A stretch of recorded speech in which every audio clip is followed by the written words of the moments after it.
teman-teman, masih dengan saya Jos dari channel Josian. Saat ini kita akan mencari tahu, edisi mencari tahu sebenarnya apa sih fakta-fakta unik dan menarik dari YouTube ya. Karena saat ini sangat digandrungi orang mencari uang dari YouTube. Kenapa dari YouTube? Yuk kita bahas ya. Jadi kamu silahkan ketikkan di google.com, lalu di kolom pencariannya kamu buat statistik YouTube. Dan pastikan ya, pencarian kami ini harus google.com, jangan .co.id. Tujuannya kita mau ambil data yang seluruh dunia ya. Kemudian pastikan juga kamu pilih yang image ya. Lalu pilih tanggalnya itu, saya buatnya ini setahun terakhir ya, mulai 1 Mei 2015 sampai 1 April 2016. Oke, mari kita lihat. Ini salah satu contohnya, saya buka aja gambarnya. Saya mau lihat nih, misalnya ini deh ya, ada 14,9 billion. Billion itu apa ya? Miliar ya, miliar YouTube beauty related video views. Jadi yang sesuai dengan yang dicari itu ya, yang paling sesuai itu relatednya itu ya, itu ada sekitar 14,9 miliar video. Luar biasa ya. Kemudian 5,6 billion YouTube video advertising spending in 2013. Teman-teman lihat ya, 9,6 miliar dolar. Ini dolar ya. Apa ya? Coba kita hitung. Kita hitung ya. 5,6 miliar. 5,6 miliar itu berapa ya? 5,6 miliar itu ya 600 juta tuh 23 kali 13.000 deh. Wow, berapa nih? Wow, 1 juta, 100 juta, berapa nih? 800 juta, 800 miliar, ya sekitar 72 triliun ya. Wow, luar biasa ya. Jadi ada 72 triliun YouTube video advertising spending ya, yang dibayarkan ya, yang dibayarkan di 2013, sangat banyak. Oleh karena itu teman-teman bayangkan ya, 72 triliunan itu dibayarkan oleh pihak YouTube kepada seluruh publishernya. Wow, luar biasa sekali. Contoh lagi kita ambil deh yang lain. 100 jam of video are upload every minute. Teman-teman bayangkan ya, 100 jam video yang diupload setiap menit. Jadi dalam 1 menit 100 jam. Wah, udah deh, kamu nggak akan bisa nonton semuanya tuh. Wah, luar biasa ya. Kemudian apalagi nih fakta menariknya ya. 1 billion unique monthly visitor. Berarti 1 billion, 1 miliar unique monthly visitor. Wow, banyak sekali ya. 1 miliar visitor setiap bulan. Oke. Apalagi ya fakta menarik lainnya? Luar biasa nih. Atau sebentar, saya lagi penasaran mau cari. Nah, ini dia. Ya, teman-teman lihat nih, YouTube ya. YouTube ini persentasenya itu lebih besar dari Google sendiri, LinkedIn, Twitter, bahkan Facebook. Wow, luar biasa. Oke, kemudian teman-teman lihat di sini bagaimana penggunaan YouTube. Mana nih? Yang ini apa nih? Increase. Bukan. Ada yang seru. Tadi saya sempat lihat. Ada yang seru. Nah, ini dia. Teman-teman lihat ya. First quarter 2012 sampai 2013. Lihat pertumbuhannya. Pertumbuhan YouTube luar biasa, mengalahkan Facebook dan Twitter. Ya, ini di zaman-zaman ini memang Instagram lagi naik daun ya. Tapi YouTube itu secara bahwa dia adalah website video yang notabene video itu memakan kuota yang tinggi pun pertumbuhannya bisa bertumbuh sampai 125%. Ini luar biasa sekali ya. Luar biasa sekali. Apalagi fakta menarik lainnya. Wah, teman-teman bisa lihat ya. Luar biasa nih. Saya senang nih lihat data-data seperti ini. Wow, nah ini dia. Ya, ternyata ini Facebook ya. Jangan Facebook, not Facebook. Oke, luar biasa. Nah, teman-teman bisa lihat di YouTube. Ini data dari YouTube-nya langsung ya. YouTube/YT/press/ID statistik ya. Nih bagian menu persnya nih ya. Momentum statistiknya. Nih saya baca. YouTube punya lebih dari 1 miliar pengguna, hampir sepertiga dari semua pengguna internet. Bayangkan saudara kalau lebih dari 1 miliar pengguna ya. Luar biasa sekali. Itu duitnya bro ya, duitnya itu. Hampir sepertiga dari semua pengguna internet, hampir sepertiga. Wow, luar biasa, 30%. Dan setiap hari orang menonton ratusan juta jam video di YouTube dan menghasilkan miliaran kali penayangan. Wow. YouTube secara keseluruhan dan bahkan YouTube di perangkat seluler saja telah menjangkau lebih banyak pemirsa yang berusia 18 sampai 34 dan 18 sampai 49 tahun daripada jaringan televisi kabel manapun di Amerika Serikat. Wow, luar biasa. Pertumbuhan waktu tonton di YouTube semakin cepat dan naik minimal 50% dari tahun ke tahun. Artinya kalau sekarang penontonnya 1 miliar, berarti tahun depan 1,5 miliar. Kira-kira gitu ya. Walaupun biasanya tidak linear seperti itu ya, bahkan kecenderungannya lebih besar. Jumlah orang yang nonton YouTube per hari naik sebesar 40% per tahun sejak 2014. Jadi dari sini kita tahu bahwa YouTube menjadi salah satu platform juga sebagai mesin pencari dalam hal ini video. Mengapa? Karena orang sekarang sudah ingin mencari sesuatu yang lebih relevan, kemudian bukan hanya relevan tapi mudah ditiru. Kalau kita buat tulisan kan dengan video tentu itu beda ya. Tulisan harus baca lagi. Kalau video kita tinggal lihat aja, lihat dan dengar. Oke, jumlah pengguna yang mengunjungi YouTube dan memulainya dari beranda YouTube yang mirip dengan mereka menyalakan televisi naik lebih dari 3 kali lipat per tahun. Oke, ya. Berarti orang sudah mulai pindah dari televisi ke YouTube karena caranya pun sama. Oke, produknya 80% penayangan YouTube berasal dari luar Amerika Serikat. Sob, ya kamu perhatikan 80% itu penayangan YouTube berasal dari luar Amerika Serikat. Anggap misalnya dari Amerika Serikat 20%, berarti 80%-nya dari luar.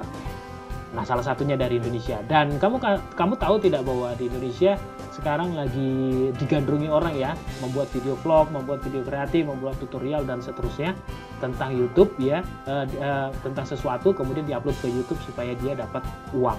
Oleh karena itu, ini peluang ya. YouTube telah muncul versi lokalnya di lebih dari 88 negara. Anda dapat menelusuri YouTube dalam total 76 bahasa yang mencakup 95% dari populasi internet, termasuk di Indonesia, dan ini sekarang sedang berbahasa Indonesia. Kamu bayangkan ya, YouTube bahasa Indonesia. Perangkat seluler. Setelah pengguna berada di YouTube, mereka menghabiskan lebih banyak waktu per sesi untuk menonton video. Pada perangkat seluler rata-rata sesi penayangan saat ini adalah lebih dari 40 menit, naik dari 50% per tahun. Jadi orang sekarang udah lebih senang buka YouTube ya daripada baca-baca situs berita ya, walaupun situs berita masih tetap dibaca, tapi YouTube itu lebih merepresentasikan yang mereka inginkan gitu. Contoh ya, kalau kamu lihat sekarang orang cari tentang Ahok itu mereka bukan cari lewat search engine biasanya, mereka cari yang paling utama itu biasanya dari YouTube. Kenapa? Karena orang sekarang sudah lebih banyak memvideokan tentang Ahok. Nih, kalau kamu tidak percaya, saya buka YouTube, kemudian saya tes di sini kata Ahok. Iya, Bapak Gubernur kita di DKI Jakarta. Iya, ini dia. Kamu lihat ya, video-videonya seputar Ahok luar biasa sekali. Dan ini akhirnya dimonetisasi orang lain ya. Dan ini berulang-ulang, kamu lihat aja ada banyak sekali ya. Oke, bahkan kalaupun saya tidak menuliskan Ahok, hanya melihat beranda YouTube saja, kamu lihat biasanya Ahok akan berada di halaman-halaman utama kita ya. Pasti, saya bisa memastikan itu. Kenapa? Karena orang lebih cenderung mencari sesuatu ya dari YouTube sekarang ya. Apakah mesin pencari Google masih cari? Ya, mesin pencari, tapi YouTube juga salah satu pilihan. Oke ya. Kemudian jumlah jam yang diluangkan orang untuk menonton video dari perangkat seluler naik 100% per tahunnya. Jadi ya itu tadi, karena orang lebih senang mendapatkan fakta yang jelas melalui video, maka orang perginya ke YouTube bukan yang lain gitu ya. Karena apa-apa orang ke YouTube. Facebook sih sekarang sudah mulai ya ada video-videonya, tapi biasanya videonya itu kan bukan video tentang seputar realita yang sekarang terjadi ya. Tapi YouTube memang orang tinggal upload saja, jadi rekam upload. Nah, kemudian lebih dari setengah penayangan YouTube berasal dari perangkat seluler. Kamu bayangin ya, karena apa? Karena memang didukung dari saat ini smartphone itu sudah bertebaran ya, harga kurang dari 1 juta pun udah bisa nonton YouTube. Bayangkan, kurang dari 1 juta kamu punya paket internet, kamu lalu bisa akses YouTube, lalu lihat apa yang kamu butuhkan di sini. Gampang sekali ya. Oke, periklanan, pendapatan mitra naik 50% per tahun. Sob, kamu harus paham ya bahwa orang-orang yang mengupload videonya di YouTube seperti ini, mereka akan memonetisasi video mereka, di mana mereka akan tergolong menjadi publisher iklan ya. Kamu lihat seperti ini ada iklan, itu dikejar orang karena dia cukup dengan membuat video kemudian dia upload, lalu mereka monetisasi, nanti mereka dapat uang. Dan pendapatan mitra itu, mitranya itu maksudnya kita sebagai orang yang mengupload video ke YouTube naik 50% per tahun. Ini luar biasa sekali ya. Oke, jumlah penghasilan saluran sebesar 6 digit per tahun di YouTube naik 51%. Artinya 6 digit per tahun. Wow, kalau 6 digit per tahun berarti jutaan dolar ya. Itu jutaan dolar per tahun itu naik ya. Sebanyak 100 merek global top telah menjalankan iklan TrueView sepanjang tahun lalu. Dan 95% pengiklan TrueView telah menjalankan kampanye berbasis jenis layar. Ini kira-kira kayak gini deh sob. Kamu lihat deh, ini contohnya Elevenia. Elevenia itu mereka bukan hanya ngiklan di search engine lagi sekarang, tapi mereka udah ngiklan di video-video. Artinya brand-brand besar sekarang sudah mulai beralih ke YouTube. Kenapa? Karena mereka melihat peluang YouTube dikunjungi orang itu sangat-sangat besar. Ya, contohnya aja misalnya kita lihat aja sebuah video sederhana ya, mana ya? Ini misalnya ini, nah ya.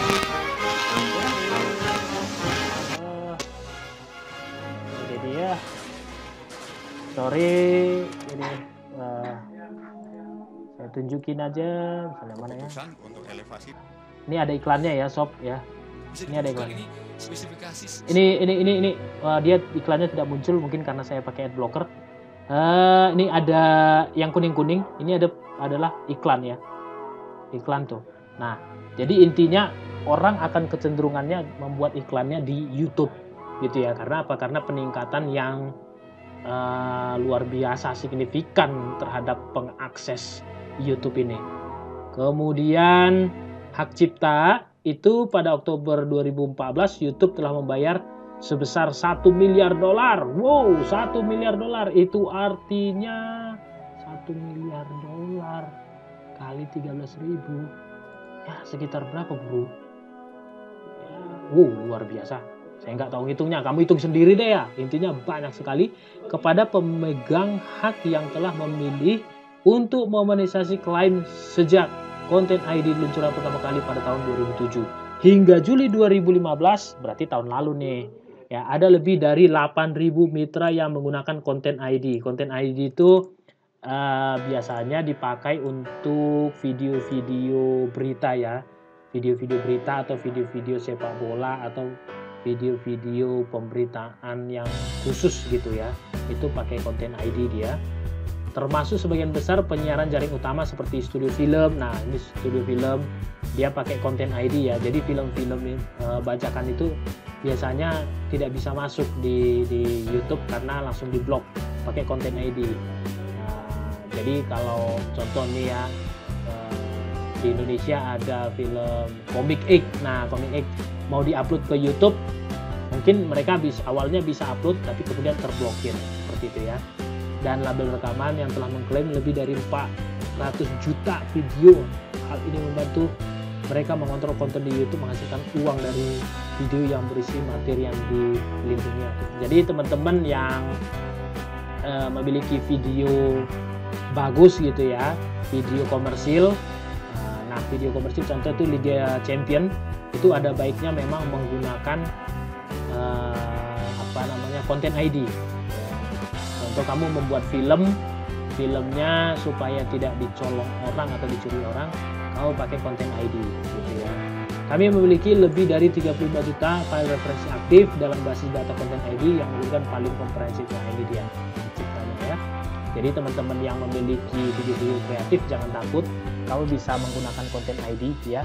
Kemudian pakai tag juga bisa, kemudian macam-macam ya. Tim YouTube Studio berfokus untuk membantu pembuat konten dalam membuat berbagai konten keren melalui beragam program strategi dan lokakarya.